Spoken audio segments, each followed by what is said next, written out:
future scientists. Today, get ready for a super cool experiment. We're going to create a volcanic eruption right at home. It's going to be explosive fun.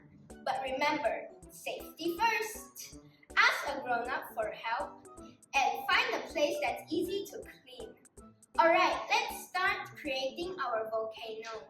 First, take a small empty plastic bottle. Now secure the bottle onto the cardboard.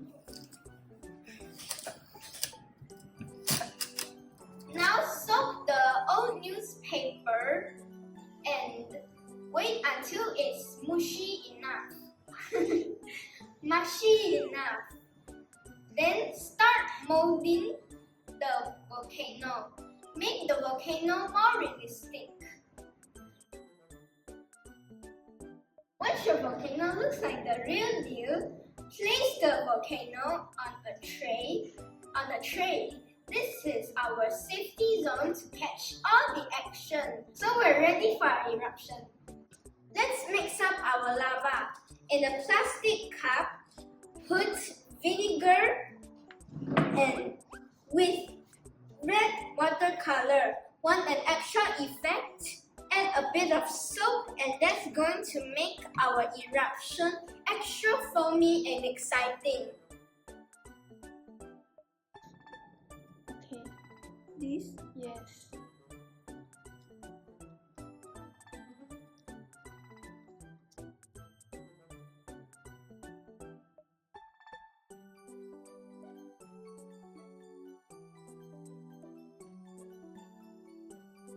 Time to prepare our magma chamber. And that's the inside of our volcano. Add a few tablespoons of baking soda. This is like the secret ingredient of our volcano. For our volcano.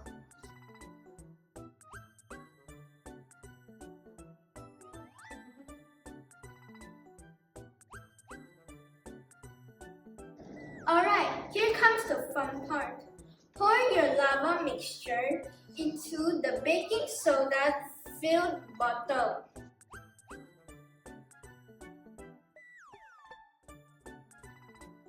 Watch closely, it's erupting.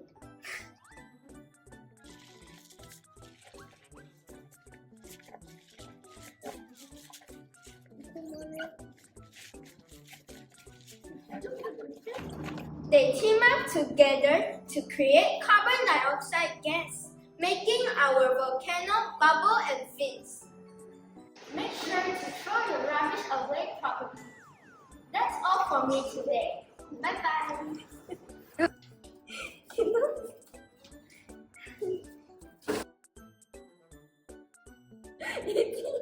It's in the dustbin, not on the dustbin. Let's mix up our lava. In a plastic cup, put vinegar with some red watercolor. Why did you put watercolor?